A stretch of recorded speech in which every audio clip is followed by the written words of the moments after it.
Hi there, I am Dani. Welcome to the channel. I am so glad you're here. So today we are talking about David Goggins' book, Can't Hurt Me, and I am just sharing some of just a few pieces of his wisdom that have really impacted me in the hopes that they will impact someone else. So I hope you pick up this book. I hope you read it. I listened to the audio and I loved it because David does not narrate it, but he is on it and he has conversation with the narrator, and it's all behind the scenes stuff. It's really, really great. It really added a whole nother dimension to the book. And I will link in the description my first video in case you haven't seen it, but either one would stand on their own. So you don't need to see both of them. So I loved this book and I love David Goggins. And if you don't mind the F-bomb, then maybe you will too. One of the things that I loved is that, David Goggins was a Navy SEAL. He has a world record for pull-ups. He's an ultra competition athlete. He, runs those 100-mile races and things like that. But he is really at the forefront of what is possible for human beings as far as a lot of it is physical achievements. A lot of these are looked at as physical achievements and what the body can do. But what he says in the book, the whole book, is not focused on his body. His entire book is focused on his mind.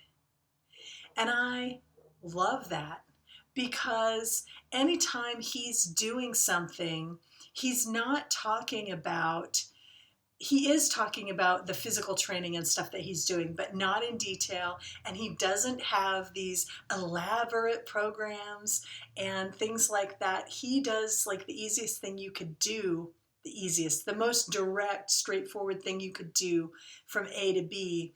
If he's training to go on a desert run, he'll be running in San Diego, but he's got one of those sweatsuit things on, and he's wearing his Gore-Tex jacket with his hat, and he takes all his layers and layers of clothes off, and it's like 15 pounds in a bag of all the stuff he was wearing because he's going to train and he's going to run. And if he's in San Diego, then he's going to run to work for 10 miles or whatever in the morning, and then he's going to whatever. So his achievements can be seen as physical, but he spends so much of the book, most of it, in fact, talking about his mind, talking about the power of the mind and the difference between, it's one of the old masters who said that the mind is a wonderful servant and a terrible master. I think this is so, so true. Our mind is just geared. The next book I'm going to review, I think, is going to be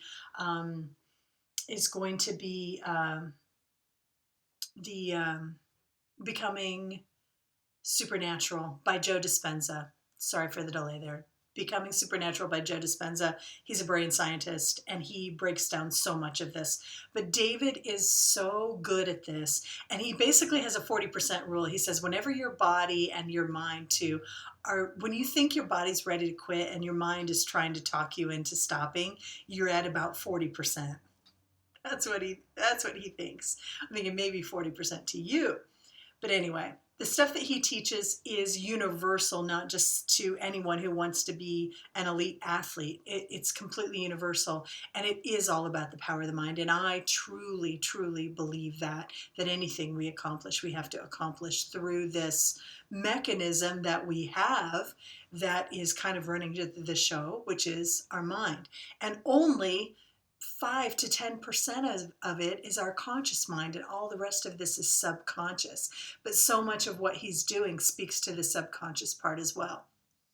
He's making all these conscious decisions, but he understands that it's about the practice. It's about the seeking out the challenges, seeking out the pain, seeking out the stuff that he hasn't done and doesn't think is maybe possible. He's about seeking it out, going to find it, and then proving to himself that he can do it. And then there's the next step. When he got started, he thought the Navy SEALs were just the pinnacle. And it absolutely was. And for a lot of people, of course, it is. It's not for him because he did it, achieved it, succeeded, and then went on to the next thing, and then the next, and then the next. So there is no limit, he believes, on what is possible for us. And I think all of us, to one extent or another, have these capabilities. And I don't want to, as Wayne Dyer would always say, I don't want to die with my music still in me. I want to see what I can do. I want to be the best that I can be. And so David is so good at inspiring this. And one of the powerful things that he talks about that I have implemented and found to be really helpful is what he calls an AAR. This is an after action report. And so we had this, I worked at a meeting and event planning company years ago, 20 years ago maybe. And we had these, we called these post-con, post-convention. So it's, you go through anytime you have had a project or a goal or anything, and you come to a certain point over it, when you're past it, maybe you failed, right? But you look at the whole thing and you say, what went right? What went wrong? Where did I fall short? What can I fix?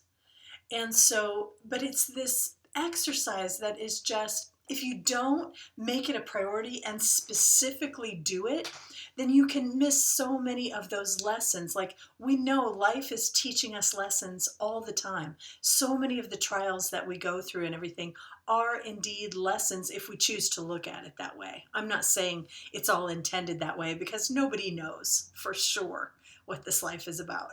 But that's the way I choose to look at it. So we do this, and I have gone back in parts of my life where I had a big goal or a big challenge that I didn't feel like I met, and I have dissected them.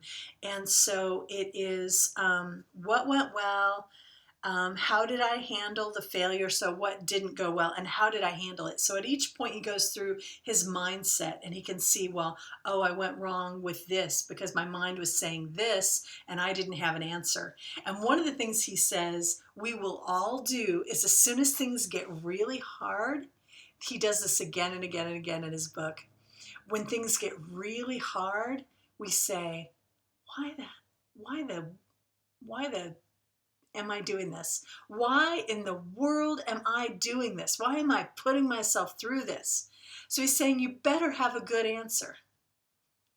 You better have a good answer and have it ready to go so that you know why you're doing it truly, because your resistance, it's going to come up, your fear and all of it is going to come up and try to stop you. So be ready. So he goes through at every point and talks about his mindset, where he was when this failure happened, what preceded it. And he talks about how the mind is already making excuses miles and miles before you actually quit. It's laying the groundwork for quitting. So he looks at the mind, and then what can I fix? And then here's David Goggins to a T. The last part of the process is, if you failed, schedule another attempt as soon as possible. And he does this in his book again and again. I think that's so brilliant. It's so powerful. It's like they say, when you fall off the horse, get right back on. That's what he's saying. Don't sit in that failure. Set a time, put it in your calendar, get it scheduled for another attempt, because you're not going to let that be the last word. You're still gonna go for it and make it happen. So I don't want this to drag on too much. I just want you to know I love David Goggins. I think he is definitely helping me on my journey. I hope this helps you on yours. And that's it. That's it for today. I'll see you next time.